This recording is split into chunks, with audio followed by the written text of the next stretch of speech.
For the final chapter of this course, I wanted to cover something a lot of us have experienced and can be an uncomfortable situation to deal with. And that is when something goes wrong with delivery. Whether it's your fault or not, it happens. Sometimes suppliers can let you down. Sometimes colleagues can let you down. And sometimes you can let yourself down by making a stupid mistake. You may just fall a little bit short of what was promised, or you may totally miss the mark. However, we're good, reputable salespeople, so we don't want the damage to our names being done. We want the return business and the potential referrals, and just to be seen in a positive light. Whatever your motivation is, we need to get it fixed and get it back moving in the right direction. So the next few sections are about exactly that. We're going to look at owning our mistakes, making it right, and then, and maybe most importantly, not letting it happen again. So you've just found out it's gone wrong. The customer has called you to explain, and maybe they're angry, maybe they're disappointed, or maybe they're just letting you know in a calm and composed manner. But the first and most important thing to do is to own your mistake. It doesn't matter if it's your mistake or not. It could be a colleague, a supplier, someone junior, or your boss. It doesn't matter. You own the relationship with the customer. You sold them the product and you assured value would be delivered. So you need to own the mistake. And this isn't to say you should make up a reason and say why it happened and then blame it on yourself. But this is to apologize for the wrongdoing and take personal responsibility for investigating and fixing the problem. Do not point fingers and blame other people. That makes you look out of control and like you're just shifting the blame elsewhere. Never undermine your own team, as that makes it appear that your business is incapable. However, tell your customer that you're their internal fighter, that you're going to get to the bottom of what's happened, speak to the appropriate people to get it sorted, and then oversee the getting it sorted to make sure it's sorted as soon as possible. Remember that people are not judged by if they make a mistake or not. They're judged on how they handle those mistakes. To make a mistake is simply being human, but to go that extra mile to fix that mistake is a sign of honesty and integrity to deliver on the promised value. This may cost you more in time and effort than just blaming someone else or delegating the work to get fixed, but it will result in a stronger relationship with your client.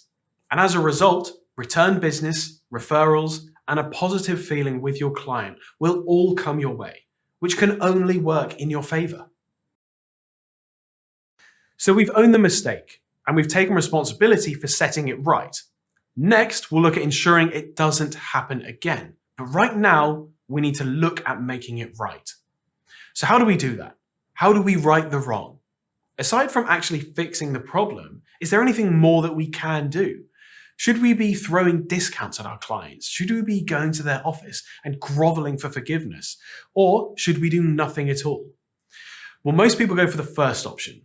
They panic and they think the only way back into the customer's good books is by buying their way out of the situation.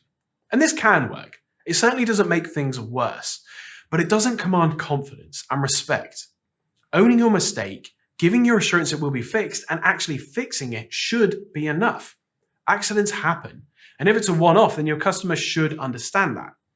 Of course, if they ask for a discount or it's a very big mistake, then you may need to offer incentives as an apology, but don't make it a knee-jerk reaction. You're losing revenue and doing yourself a disservice. You're also showing them that you can sell at that price or give away those items.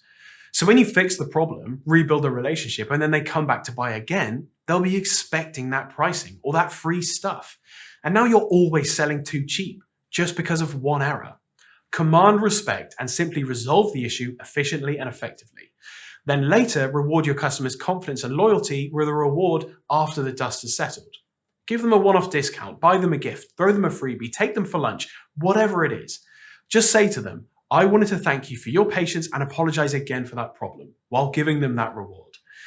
That will make it feel more personal, not like a knee-jerk panic discount because you're desperate to keep selling to them. It will show that you've reflected on the problem and decided that you'd like to thank them personally. But if you do this, the next part is crucial, not letting it happen again. So we've righted our wrong. The project is back on track, the value is being delivered, and the customer is delighted. Now comes a crucial part of maintaining this relationship, not letting it happen again. Like we said earlier, it's okay to make mistakes. It makes you human. However, as I said, people are not judged by if they make a mistake or not. They're judged on how they handle their mistakes. We agreed that handling your mistake well could be by going that extra mile to correct it, but it's also to learn from it.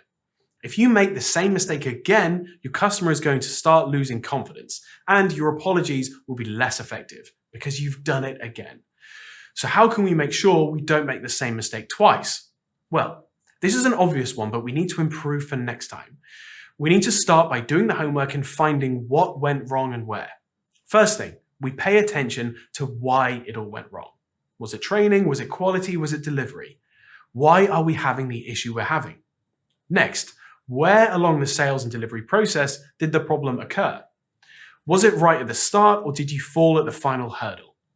Was it on a particularly tricky stage, or was it on the simple part? Then finally, who is responsible for that error? Was it yourself? Was it a colleague? Was it a supplier? Then, depending on what happened, can they be trained appropriately? Or can you implement a new system to make sure that they don't make that same mistake again? Then next time, you'll have to stay close to that person to make sure it does not happen again. Just keep remembering, it's your responsibility to make sure that this doesn't happen again. Irrelevant of whose fault it was, where on the process it happened, or why the problem occurred. In the eyes of the customer, it's your fault, so it's your responsibility. Make them aware that you're taking personal responsibility, and then when it gets fixed, you'll get the credit. So, put pressure internally. You represent the customer. Go to the team's boss if you need to. Keep a close eye next time you sell the product. Be totally transparent with the customer on what you're doing, and don't get caught making the same mistake twice.